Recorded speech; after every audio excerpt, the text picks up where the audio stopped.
So you want to get some fertile eggs to hatch under your broody hen or in your incubator. That's very exciting, and perhaps you're tempted to just grab the first eggs you can get your hands on, and that might work.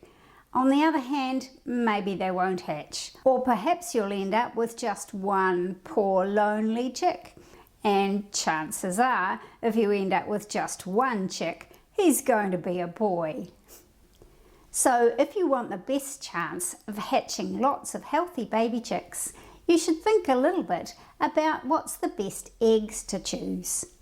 Of course, the eggs need to be fertile, and for that there needs to be a rooster in the flock.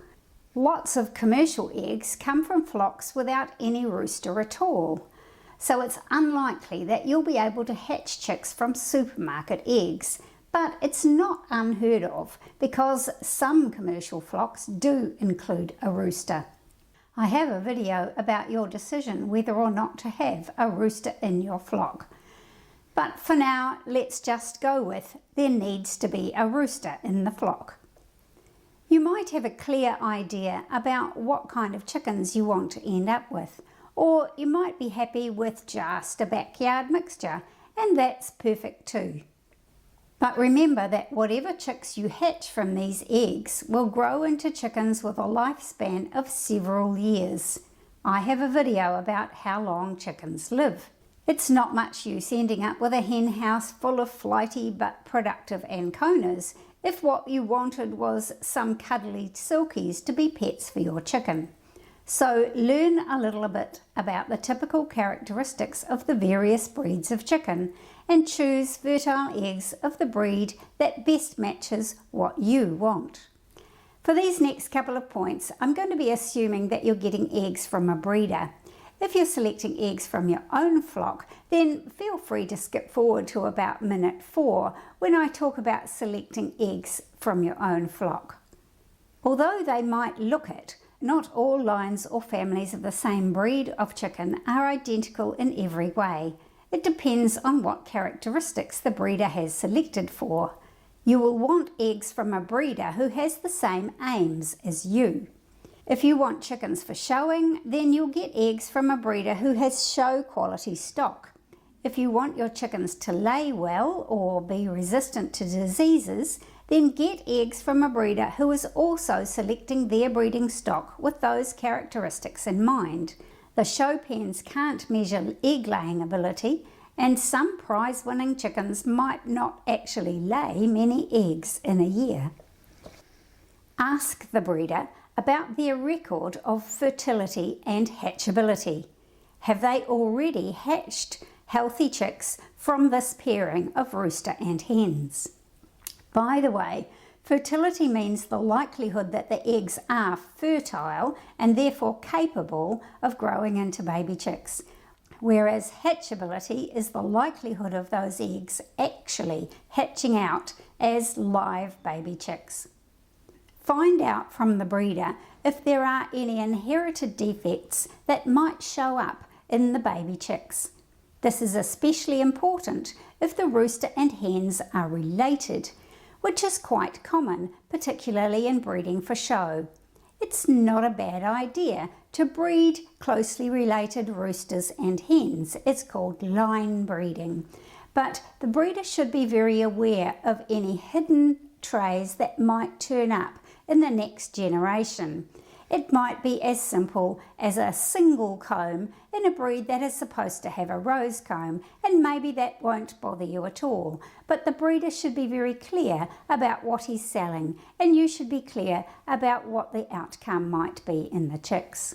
I have a video about how I choose food for laying hens, and I mentioned the special dietary needs of the rooster in my video about the role of a rooster in fertilizing eggs. A good breeder should be aware of these requirements and be providing their breeding stock with the nourishment they need. If you're collecting eggs for hatching, you should avoid any that are unusually large or small for that breed. Unusually small eggs may not have enough room inside for a chick of that breed to develop properly. This is the reason why people often say not to hatch eggs from pullets. A pullet's first eggs are usually quite small, relatively speaking, to what they will be later. As soon as those eggs get to be a normal size for that breed, they're perfectly fine for hatching. Unusually large eggs might be double yolkers, which almost never hatch into live chicks. I have a video about very large and very small eggs. The short answer is to choose eggs that are of a normal size for that breed. You should avoid trying to hatch any eggs that are misshapen or look odd in any way. Although the evidence is mixed, the weight of evidence suggests that hatchability of misshapen eggs is lower than the normal shaped eggs. There's seldom any reason to have to try to hatch misshapen eggs, so just try and choose eggs that look normal for that breed. Of course, you should avoid trying to hatch any eggs that are cracked. It is possible sometimes to repair a crack and possibly successfully hatch a chick from that cracked egg, but it's difficult and risky, and there's seldom any reason why you should try it. If possible, you should candle the eggs. Candling is the process of shining a bright light close to the eggshell. If you do this in a dark room, you can see inside the egg. It takes a bit of experience to know what you're looking at, but if you can candle the eggs, then do so. Check for any tiny cracks that are not visible from the outside. Check for shells that are unusually thin or porous. Ideally, don't use porous eggs for hatching, although often they will hatch quite successfully. If you see any blood spots or meat spots inside the egg, then also avoid using that egg for hatching. I'm not aware of any studies about trying to hatch eggs with odd inclusions, but if you don't have to do it, then there's really no reason to try it. And if you have tried it successfully, I'd love to hear about it in the comments below. Thank you. Ideally, your chickens should have a nice clean coop to live in, and at the very least their nest box should be clean. As the egg cools, it is at risk of sucking bacteria into the shell, and an egg that is contaminated with bacteria will rot. Plus, it might then contaminate the other eggs, so nest box cleanliness is important. If you want or need to use an egg that has a little dirt on it, you can very gently scrape the dirt off the shell with a rough, dry cloth or something like a dry pot scourer. Only scrape the dirty area. The egg has a protective coating called the cuticle, which keeps out bacteria while letting oxygen through the pores in the shell. So you want to leave as much of the eggshell's protective cuticle coating in place as possible. If at all possible, don't wash eggs that you intend to hatch. Washing away the protective cuticle not only allows bacteria to get into the egg, it also increases the rate of evaporation through the shell, so the chick might dry up before it can hatch. Conversely, washing can actually block up the pores in the eggshell, which would stop the developing chick getting enough oxygen. That said, some people have hatched chicks from eggs that had to be washed. If you do decide to wash eggs, then make sure you use a disinfectant that is designed for cleaning eggs. Make sure it's between 38 and 48 degrees Celsius and that the egg is cooler than that. Don't allow the egg to be in contact with the liquid for more than 2 minutes, and dry the egg promptly with clean disposable tissues. And of course, whatever you do to an egg, do it gently. The general rule is that fresh eggs are best for hatching, but not too fresh. Strangely enough, eggs that are less than 24 hours old don't have as good a hatch rate as eggs that are a day or more old. That's because right after it's laid, the albumin, which at first is very thick, becomes more liquid and therefore better at allowing the exchange of oxygen from the air through the shell to the albumin and to the embryo. As the egg loses carbon dioxide through the eggshell into the air, the albumin becomes more alkaline, while the yolk stays around its original pH of 6.5. The embryo seems to need this pH gradient for its proper development. It takes about a day for these initial changes to happen, getting the egg ready for the embryo to develop.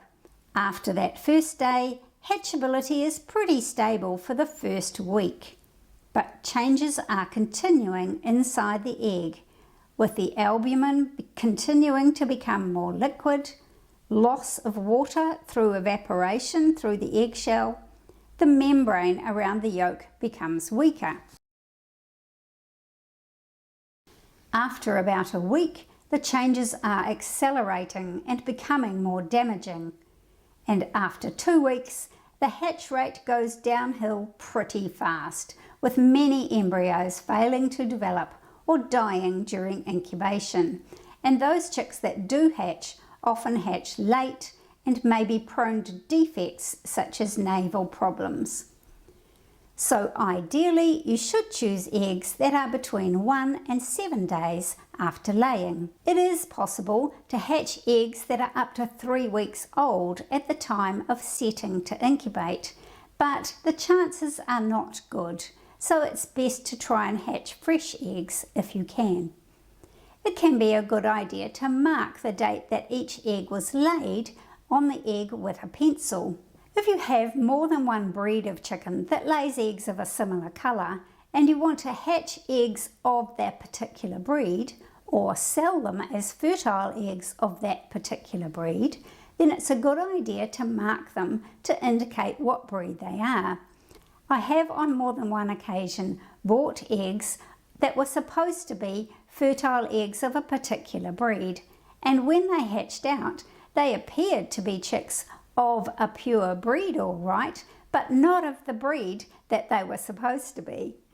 If you do mark your eggs, use pencil, not ballpoint pen or Sharpie type marker pens.